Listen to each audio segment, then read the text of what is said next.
새해 첫 주일입니다. 우리 옆에 분들 바라보시면서 한번 인사하겠습니다. 우리 성도님은 행복한 사람입니다. 라고 인사하겠습니다. 여러분은 행복한 사람입니다. 앞서 광고가 되었지만 올 한 해 우리 양산교회의 표어는 주님과 동행한 120년 행복한 교회, 행복한 성도입니다. 주님께서 정말 120년 동안 함께해 주셨습니다. 주님과 이 깊은 관계 속에서 주어지는 복, 이 복은 눈에 보이는 복이 아니라라고 말씀드렸습니다. 그래서 이 복을 성경은 원어에서 아시레의 복이다 라고 말씀드렸습니다. 대표적으로 시편 1편입니다. 복 있는 사람은 악인의 꾀를 따르지 아니하고 오만한 자리에 앉지 아니한다라고 말씀하시지 않습니까? 이 복은 눈에 보이는 복이 아니거든요. 손에 잡히는 복이 아니거든요. 여기서 말하는 복이 아시레입니다. 하나님과의 친밀한 관계 속에서 주어지는 복이죠. 내가 하나님과 친밀하니 악인들의 그런 어떤 생각들이 싫어지는 거예요. 내가 하나님과의 관계가 깊어지니 내가 하나님의 사랑을 받고 또 내가 하나님을 사랑하니 이 죄인들의 길에 서는 것, 오만한 자리에 앉는 것, 이걸 견딜 수가 없는 거예요. 멀리하게 되는 거예요. 여러분, 이게 복이라는 것입니다. 하나님과의 관계 속에서 누리는 복, 이 복은 세상은 줄 수도 없고 알 수도 없죠. 흉내도 내지 못하죠. 하나님과의 관계 속에서 하나님이 우리에게 주시는 평안과 안정이죠. 기쁨과 감격이죠. 그 하나님과의 관계 속에서 세상 앞에서 담대한 거죠. 견고한 거죠. 이 아시레의 행복이 충만한 교회, 또 가득한 저와 여러분이 될 수 있기를 축복합니다. 그렇습니다.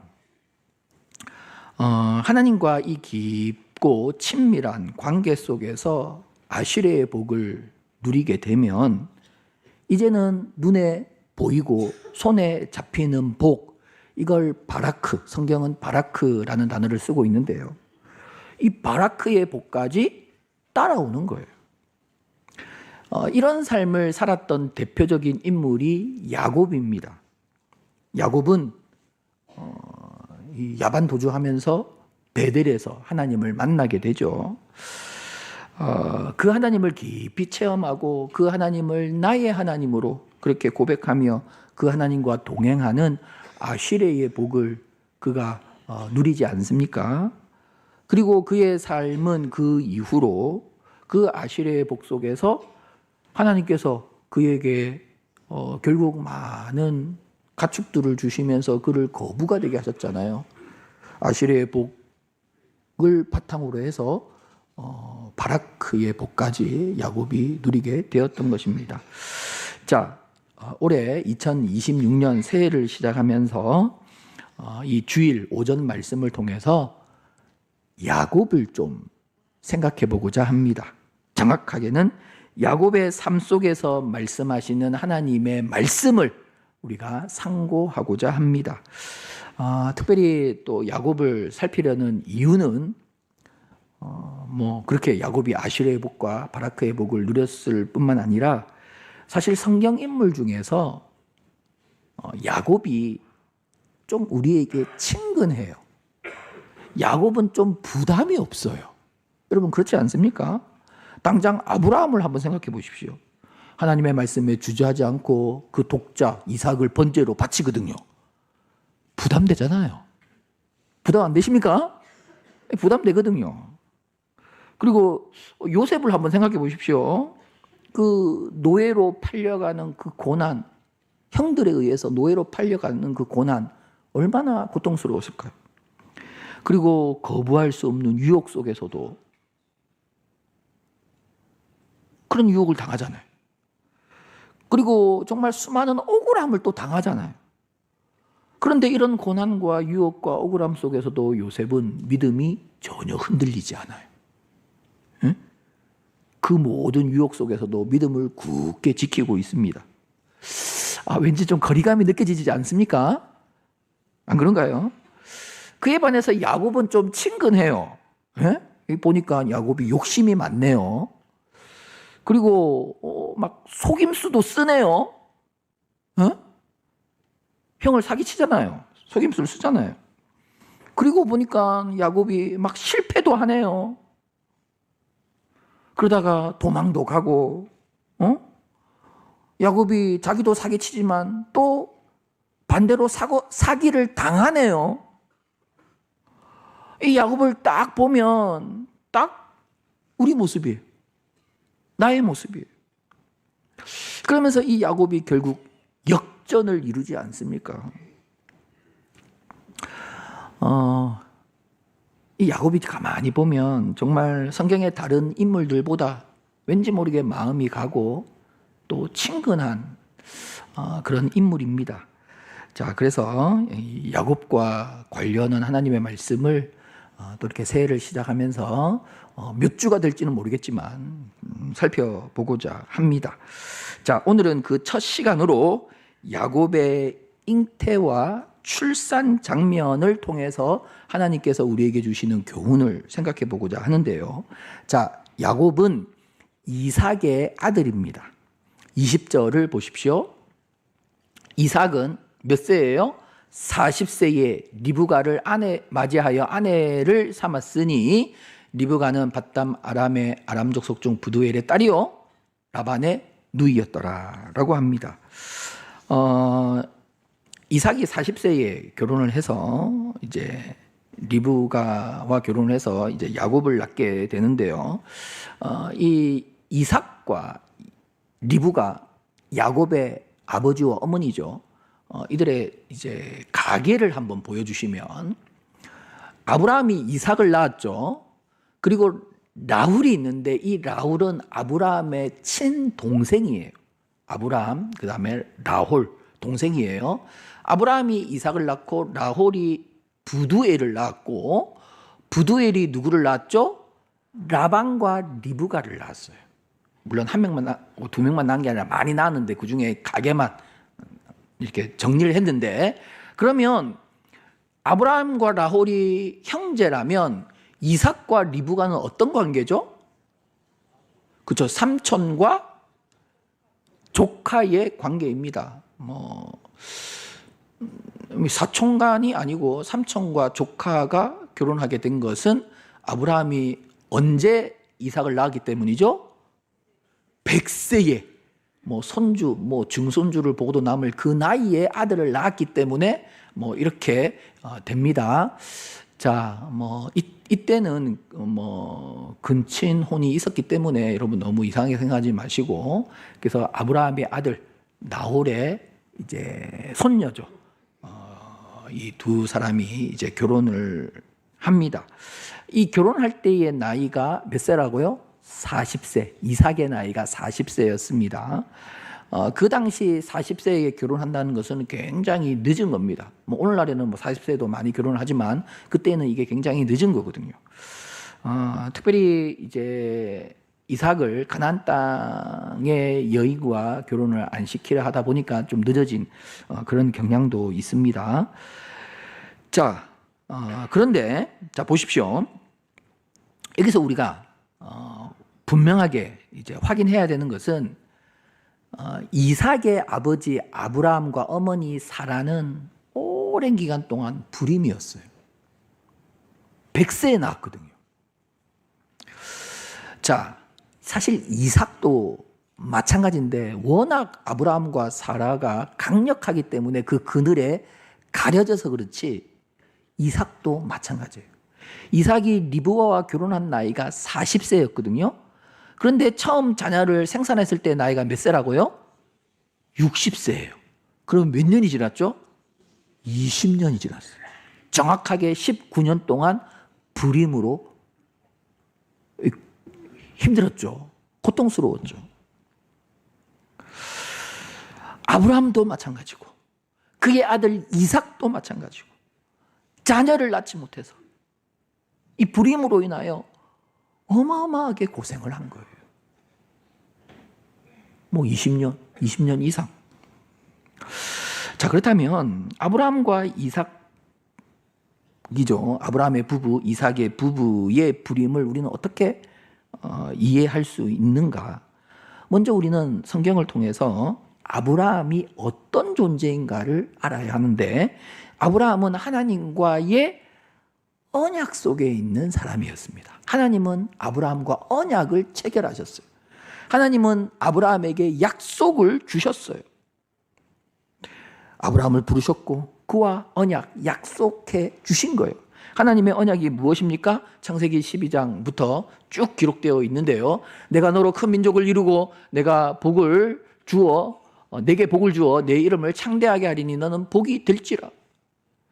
13장에도 보이는 땅을 내가 너와 내 자손에게 주리니 영원히 이르리니 내가 내 자손이 땅에 티끌 같게 하리라. 땅의 티끌처럼 그렇게 자손을 많게 하리라. 이 주신 거예요. 여러분 계속해서 15장입니까? 보여주시면 아브라함을 밤에 이끌어내셔서 그 밤하늘 별이 얼마나 많았겠습니까? 오염이 전혀 되지 않았던 그 고대 사회에 보면서 별을 셀 수 있느냐? 내 자손이 이와 같으리라. 자손을 많이 주시겠다고 또 약속을 해주셨어요. 17장에도 내가 너와 내 후손에게 내가 고려하는 이 땅 곧 가나안 온 땅을 주겠다. 기업이 되게 하겠다라고 하나님께서 약속을 해 주셨습니다. 그렇습니다. 하나님께서 아브라함에게 주신 약속, 이 언약은 크게 세 가지입니다. 땅이죠, 기업이죠, 그리고 자손, 후손입니다. 그리고 복입니다. 하나님이 주신 이 세 가지 언약 중에서 가장 중요한 것이 무엇인가? 이 언약의 핵심은 무엇인가? 그건 자손이거든요. 후손이거든요. 왜? 이 자손을 통해서 메시아가 오시기 때문입니다. 자, 이 하나님께서 주신 약속 12장, 13장, 15장, 17장 계속 언약을 주시고 약속을 주시는데 이때 아브라함에게 자손이 있었나요? 없었나요? 없었습니다. 이삭은 저 20장 더 넘어가야 태어나는 거거든요. 아브라함이 정말 오랜 기간 동안 불임을 겪었다는 거예요. 이삭도 마찬가지죠. 여러분, 이들은 하나님의 약속을 소유했어요. 그 약속은 뭡니까? 자손을 주시겠다는 거거든요. 그러나 수십 년 동안 자손이 없는 거예요. 불임을 겪는 거예요. 이게 무엇을 의미하는 것입니까? 하나님은 이것을 통해서 무엇을 말씀하시는 것입니까? 여러분, 결국 불임은 이 무능력을 나타내는 거예요. 무능, 무력. 내가 할 수 없음을 나타내는 거거든요. 다시 말해서 여러분, 하나님의 언약 안에서, 하나님의 언약 앞에서 나는 무능합니다. 나는 무력합니다. 내가 할 수 있는 것은 아무것도 없습니다. 여러분, 이 고백이 선행되어야 한다는 거예요. 하나님과 우리 사이에 언약이 있지 않습니까? 약속이 있지 않습니까? 말씀이 있지 않습니까? 여기서 하나님께서 한 5개 책임지시고 내가 5개 책임지겠습니까? 책임지겠습니다. 여러분, 이런 개념이 아니라는 거예요. 하나님이 저보다 좀 세시니까 9개 책임지시고 내가 1개 책임지겠습니다. 그렇게 한번 우리가 언약을 이루어 봅시다. 여러분, 그런 개념이 아니라는 거예요.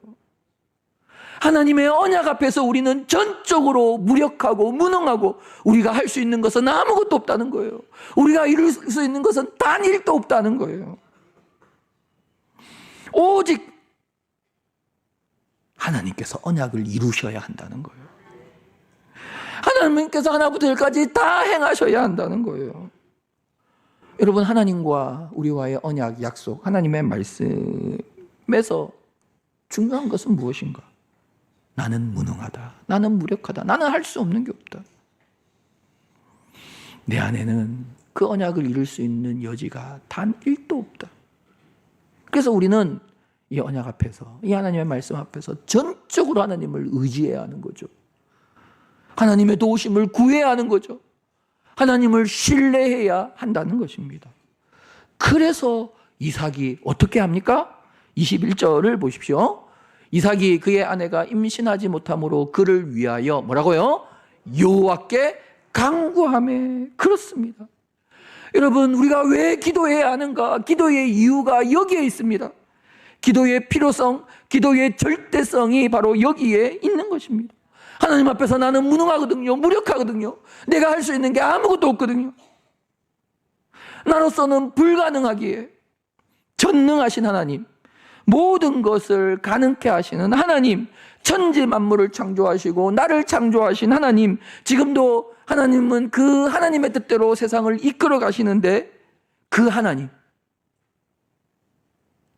여러분, 그 하나님께 우리는 기도해야 한다는 것입니다. 여러분, 우리가 기도해야 한다는 것은 너무나도 중요합니다.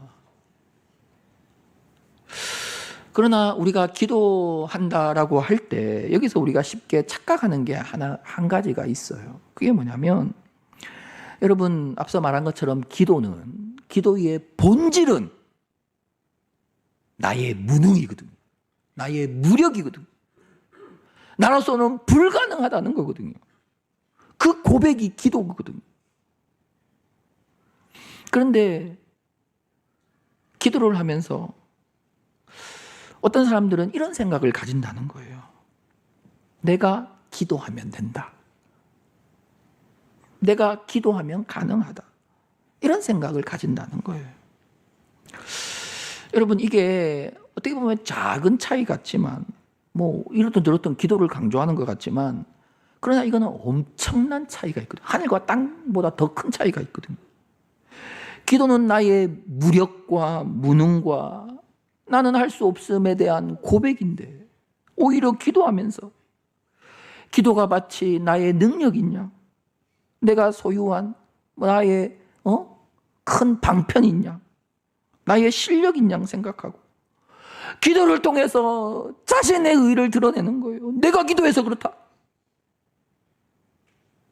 아들, 딸, 아빠가 기도해서도 잘 된 줄 알아? 뭐 이런 소리를 하는 거예요. 나의 실력을 드러내는 거예요. 나의 특별함을 드러내는 거예요. 여러분, 기도는 전적인 자기 부인이거든요.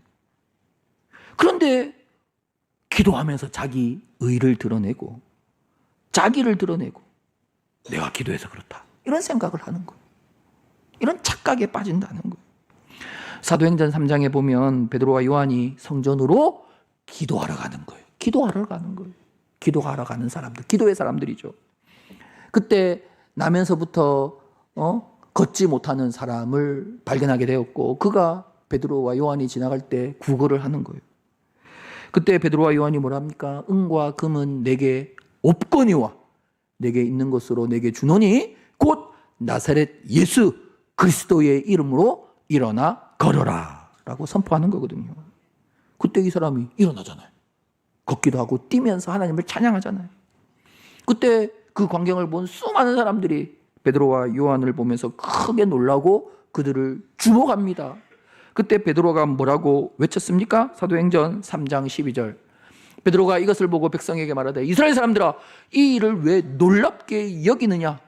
우리 개인의 권능과 우리 개인의 경건으로 이 사람을 걷게 한 것처럼 왜 우리를 주목하느냐? 이 사람이 일어난 것은 우리의 능력이 아니다. 우리가 특별하게 의롭고 경건해서가 아니다. 그걸 외치고 있는 거예요. 앞서 우리가 이야기하지 않았느냐? 우리는 은도 없고 금도 없다. 은과 금만 없는 게 아니라 능력도 없고 자질도 없고 자격도 없고 우리 안에 어떤 경건도 없고 아무것도 없다.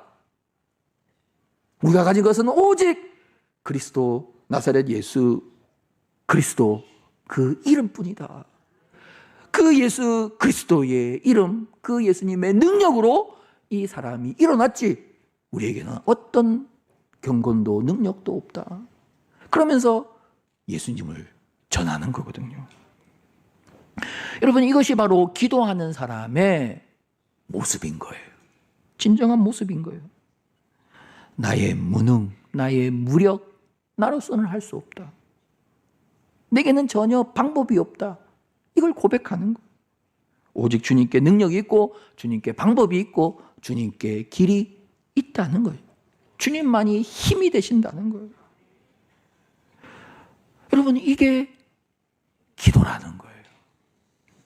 사랑하는 성도 여러분, 하나님의 언약 앞에서, 하나님의 약속 앞에서 우리는 전적으로 무력하고 무능한 거거든요.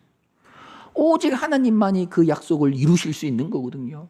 오직 하나님만이 그 약속을 행하실 수 있는 거거든요. 그러니 우리는 기도해야 한다는 것입니다. 아브라함을 통해서, 이삭을 통해서, 이들의 부림을 통해서 여러분, 하나님은 이 사실을 우리에게 말씀하시는 거예요. 우리의 삶에 하나님의 언약이 이루어지고 하나님의 약속이 성취될 수 있도록 그 약속 앞에서 나의 무능과 무력을 고백하기, 하나님께 기도할 수 있는 저와 여러분이 될 수 있기를 바랍니다. 그럴 때 하나님께서 우리의 인생 가운데 하나님의 약속을 이루어 주시는 거예요. 성취해 주시는 거예요. 그 역사를 올 한 해 풍성하게 경험하는 저와 여러분이 될 수 있기를 축복합니다. 자, 그리고 오늘 본문을 통해서 우리가 한 가지를만 더 생각을 해보면, 사실 오늘 본문은 많은 사람에게 의문을 가져다 주는 본문이에요. 경우에 따라서는 이 본문 속에서 시험에 빠져요. 그리고 신앙의 회의감마저 들게 됩니다. 이 본문이 그래요. 그 이유가 뭐냐? 이 본문은 하나님의 예정을 이야기하고 있기 때문이에요. 23절을 보십시오. 여호와께서 그에게 이르시되 두 국민이 내 태중에 있구나. 두 민족이 내 복중에서부터 나누이리라. 이 족속이 저 족속보다 강하겠고 큰 자가 어린 자를 섬기리라 하셨더라. 여러분, 지금 리브가가 잉태했는데 쌍둥이를 베었는데, 그런데 이 뱃속에 복중의 아이는 아직 태어나지도 않았어요. 아직 태어나지도 않았는데 이 족속이 이 족속보다 강하다, 큰 자가 어린 자를 섬긴다라고 하나님께서 딱 결정을 해놓으신 거예요. 아니, 뭐야 이거? 이 아이들 아직 태어나지도 않았는데 태어나서 누가 뭐 잘하고 누가 못하고 뭐 그런 것도 전혀 없는데 어떻게 태어나면서부터 강함과 약함이, 크고 작음이 다 결정됐다는 것인가? 그러면 약하게 결정된 아이는 태어나서 아무리 노력하고 수고해도 뭐 애를 다 써도 소용이 없다는 말인가? 그러면 강하고 크고 크게 결정된 이 아이는 태어나서 그냥 뭐 룰루랄라 아무 노력도 안 하고 막 살아도 얘는 반드시 크게 되고 강하게 된다는 말인가? 그렇다면 이건 너무 불공평하지 않는가? 인간의 노력과 수고가 다 헛되다는 것인가? 우리 인간은 그냥 다 정해진 대로 가야 한다는 것인가? 운명대로, 숙명론으로 우리는 살아가야 한다는 것인가? 여러분, 사실 오늘 본문은 우리에게 상당한 오해와 의문을 불러일으키는 거거든요. 그래서 어떤 측면에서 보면 여러분, 어떤 사람들은 이 본문을 보면서 화를 냅니다. 아니, 이게 뭐 말이 되냐? 화를 냅니다. 그리고 어떤 분은 이걸 보면서 좌절감에 빠집니다. 아, 내가 그래서 계속 실패했나? 해도 안 되고, 그럼 나는 앞으로 계속 해도 안 되겠네? 좌절감에 빠지기도 하고. 어떤 분은 한편으로 이 본문을 보면서, 야, 이런 게 어디 있어? 이런 하나님을 내가 믿어야 하나? 그러면서 불신에 빠지기도 한다는 거죠. 여러분, 참 우리 사람의 시각과 이해의 폭은 굉장히 편협합니다. 여러분, 많은 것을 보고 생각하고 경험한다고 생각하시지만 아니에요. 우리 사람은 정말 좁아요. 자, 그렇다면 우리가 이걸 반대로 한번 생각을 해봅시다. 조금 우리의 생각을 넓혀서 반대로 한번 생각을 해봅시다. 하나님께서 이런 논란을 일으킬 만한 말씀은 안 하시면 돼요. 응? 안 하시면 돼요. 그러면 오해나 의문이 일어날 리가 없어요. 두 아이가 그냥 임신해서 태어났다. 그런데 한 아이는 하나님의 그 언약이 이어지는 그 장자권을 소홀히 여기고 뭐 중요하게 여기지도 않고, 그래서 팥죽 한 그릇보다 더 팥죽을 오히려 더 소중하게 여기고, 그리고 그런 어떤 죄악된 가나안 여인과 결혼하고 뭐 막 산다. 그런 모습을 보여주는 거예요. 그리고 한 아이는 뭐 물론 뭐 부족하지만 그래도 그 집안에 이어지는 그 하나님의 언약을 사모하고 그 장자의 권리를 사모하고 뭐 실패도 하고 실수도 하지만 그러나 하나님을 의지하고 또 하나님을 신뢰하며 기도하며 살아간다. 뭐 그런 과정을 보여주시면 돼요. 그러면서 봐라, 야곱이지? 야곱 선택 하면 누가 뭐라 하겠습니까? 누가 시험에 빠지겠습니까? 이렇게 이야기하시고 내용을 이렇게 풀어가시면 되는데 왜 하나님은 아직 태어나지도 않은 애를 이렇게 선택하셨다는 말인가? 왜 이 말씀을 주셔가지고 많은 사람들을 좀 오해하게 하시는가? 여러분, 우리가 반대로 접근하면 그렇잖아요. 하나님께서 이렇게 예정과 선택에 관련한 말씀을 하시는 이유, 여러분, 그것은 결국 이 말씀을 통해서 우리에게 알려주시고 우리에게 전하시려는 하나님의 마음이 있기 때문이에요. 비록 오해할 수도 있고 의문을 가질 수도 있지만, 그러나 그 어떤 오해와 의문보다 더 중요한 하나님의 마음을 우리가 깨달아야 하기 때문에 그래서 이렇게 말씀을 주시는 거예요. 그리고 우리가 또 다른 측면에서 접근해 보면, 여러분 솔직히 말해서 만약에 하나님께서 그 사람이 자라는 과정 속에서의 행위를 보고 그의 결과를 보고 그를 사랑하기도 하시고 미워하기도 하시고 그를 선택하기도 하시고 버리기도 하신다면, 여러분 생각대로 하신다면 이거는 진짜 돌이킬 수 없는 문제, 더 큰 문제가 발생하는 거거든요. 사람의 행위, 노력, 공로, 의로움, 이건 다 상대적이에요. 상대적이에요. 제가 그 자라는 과정 속에서 뭐 각국의 인사법 그런 책도 있던데요. 어렸을 때 보니까 어떤 나라는 침 받는 게 인사라더라고요. 예? 우리나라에서 침 뱉으면 어떻게 됩니까? 그럼 나쁜 놈이거든요. 여러분, 우리의 행위로 하나님께서 구원을 결정하신다면 침 받는 사람을 구원하셔야 됩니까? 안 하셔야 됩니까? 예? 여러분, 화해의 아이라는 책, 정말 유명한, 성교학에서 엄청나게 유명한 책이거든요. 여러분, 거기 보면 어떤 민족은 사람과 사귀어서 결국 그 사람을 배신하는 거예요. 그게 그 민족의 최고의 선이에요.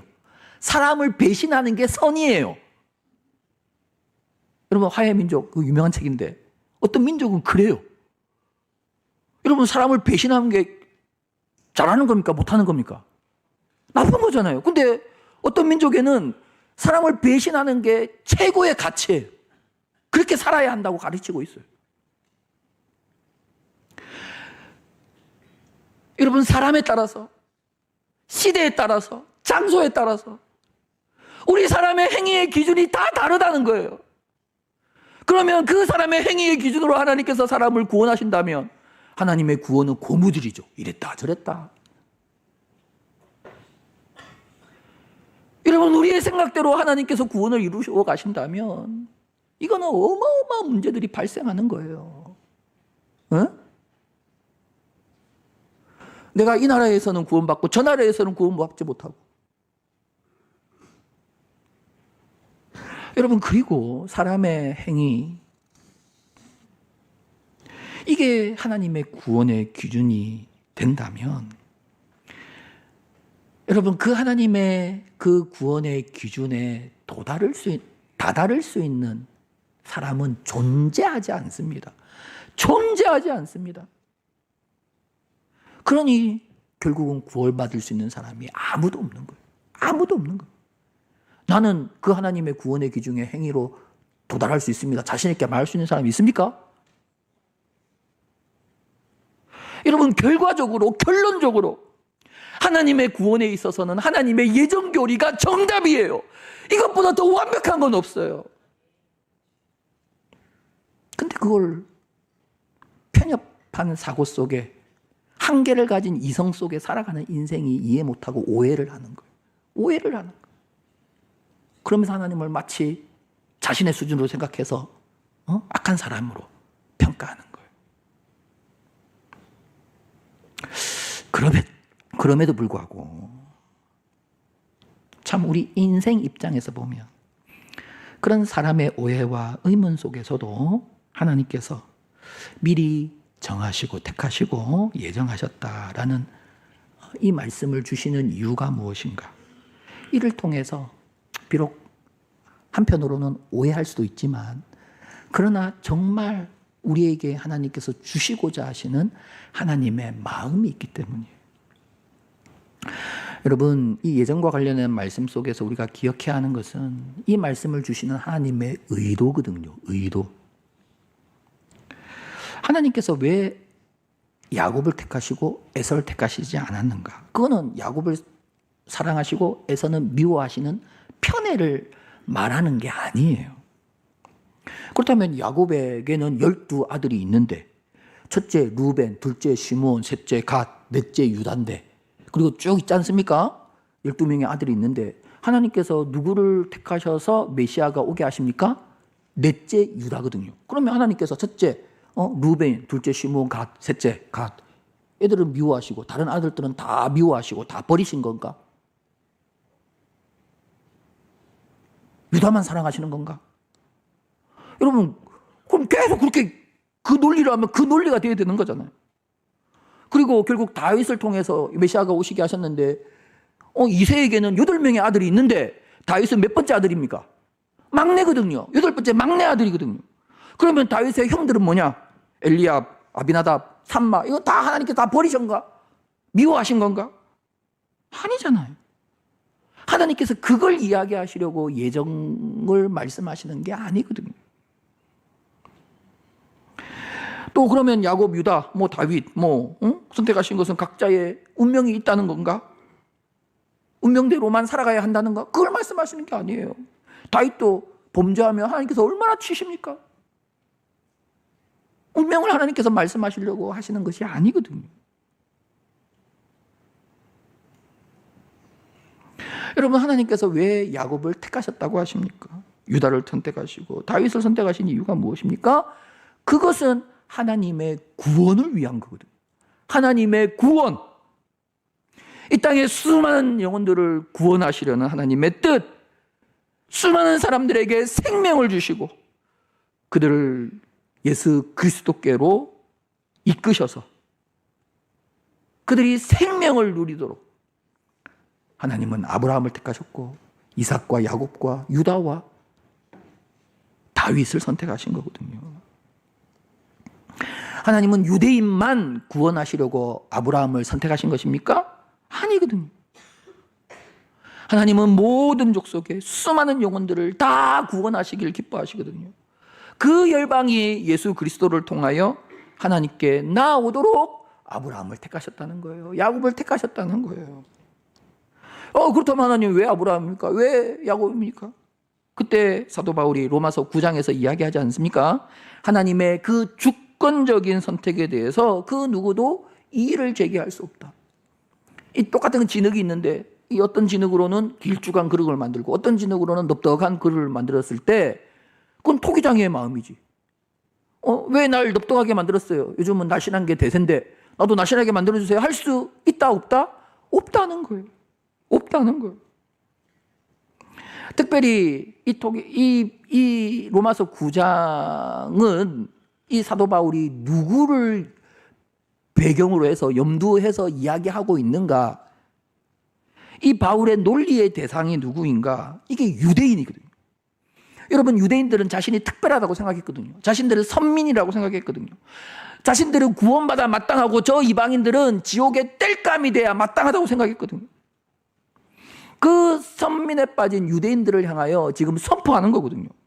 토기장이가 어떤 그릇을 만들들 누가 뭐라고 하겠느냐? 하나님께서 아브라함을 택해서 유대인 너희를 통해서 메시아가 오게 하신 것에 대해서 이방인들이 왜 그렇게 했습니까? 하고 따질 수 없다는 거죠. 이방인들이 따질 수 없다는 거죠.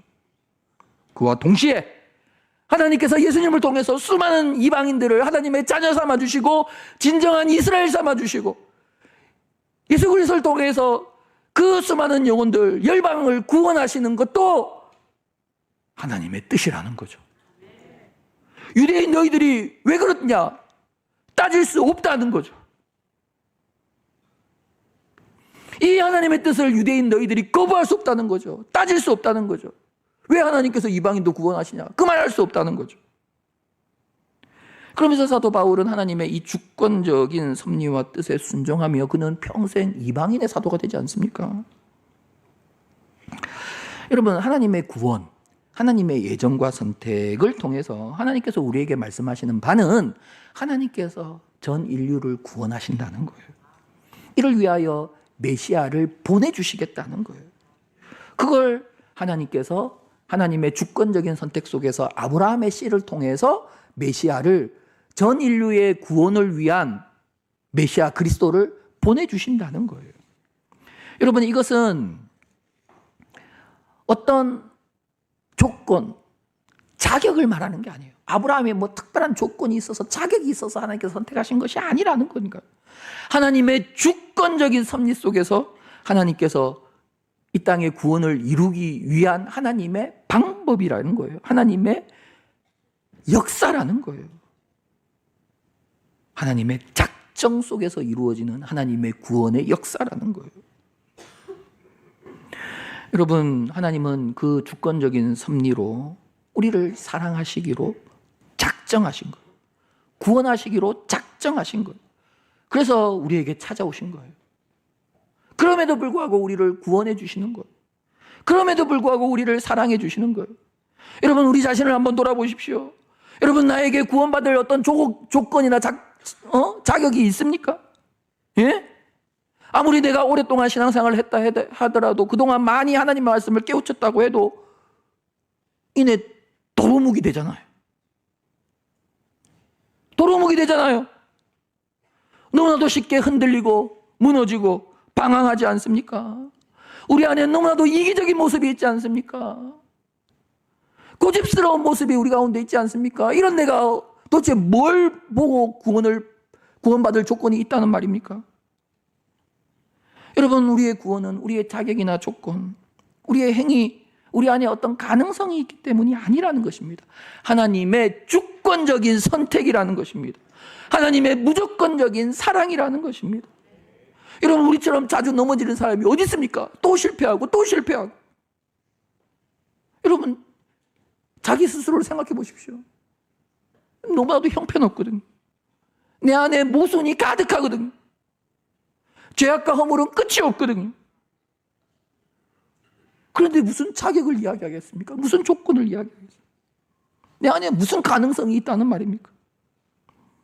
하나님의 주권적인 선택이, 하나님의 무조건적인 사랑이 우리를 구원케 한다는 것입니다. 그렇게 야곱을 부르셨고 그렇게 저와 여러분을 부르셨다는 것입니다. 그러니 우리의 구원은 하나님의 전적인 은혜라는 것입니다.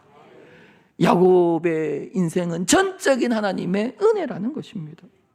성도 여러분, 하나님의 은혜 속에서 살아가기를 사모하십니까? 그렇다면 하나님의 은혜를 내가 더 누리기 위해서 내가 무엇을 해야 하나라고 생각하지 마십시오. 하나님, 이게 웬 은혜입니까? 나 같은 거.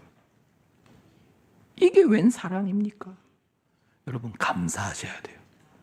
감격하셔야 돼요. 혹 내 안에 내가 하나님을 위해서 무언가 하고자 하는 열망과 마음이 일어납니까? 이걸 나의 의지라고 생각하시면 안 돼요. 나는 아무것도 할 수 없는데. 전적인 하나님의 은혜가, 그 크신 하나님의 사랑이 나의 마음을 움직여 주시는 거예요. 그러니까 우리는 순종하는 거죠. 순종하는 거죠. 여러분, 내가 그런 존재라는 거예요. 내가 어떤 특별함이 있어서가 아니라, 가능성이 있어서가 아니라, 하나님의 그 주권적인 선택과 그 무조건적인 사랑이 나를 나되게 하고 나를 하나님의 자녀와 백성 되게 했다는 거예요. 여러분, 마찬가지로 우리 옆에 있는 분들 한번 보십시오. 옆에 있는 분들 동일해요. 이분이 뭐 착하고 뭐 좀 충성하고 뭐 잘나서 하나님께서 이들을 선택하신 게 아니에요. 이들을 구원하시는 게 아니에요. 때로는 나보다 정말 못해 보이는 사람이 있어요. 나는 친구를 한 대 때렸는데 그 사람은 친구를 10대나 때렸어요. 저 나쁜 놈, 저런 놈 구원하면 안 되지 라고 이러면 생각해서는 안 된다는 거예요. 하나님의 주권적인 선택이, 하나님의 무조건적인 사랑이 나를 구원했고 자녀 삼았듯이, 그도 하나님의 주권적인 선택이, 무조건적인 사랑이 그를 하나님의 자녀 삼으셨다는 거예요. 하나님께서 그를 변화시켜 가신다는 거예요. 그러니 여러분, 우리는 형제를 함부로 판단해서는 안 되는 거예요. 정죄해서도 안 되는 거예요. 재단해서 안 된다는 거예요. 예수님께서 바로 그걸 이 땅에 오셔서 금하셨거든요. 사랑하는 성도 여러분, 우리의 구원은 주권적인 하나님의 선택과 무조건적인 하나님의 사랑 속에서 주어지게 되었다는 것입니다. 그래서 하나님의 예정과 선택은 이 놀라운 하나님의 은혜와 하나님의 사랑을 우리에게 알려주시는 거예요. 그러니 우리가 이 구원 속에서 감사하고 감격하게 되는 거예요. 이 감사와 감격 속에서 때론 헌신도 하고 수고도 하고 손해도 보고 양보도 하고, 이 감사와 감격 속에서 그렇게 살아가는 거예요. 점점 주님을 닮아가는 거예요. 사랑하는 성도 여러분, 그럼에도 불구하고 주권적으로 나를 선택하시고 무조건적으로 나를 사랑해 주시는 그 하나님의 은혜, 그 하나님의 은혜와 사랑 속에서 올 한 해도 진정한 행복을 누릴 수 있는 저와 여러분이 될 수 있기를 축복합니다.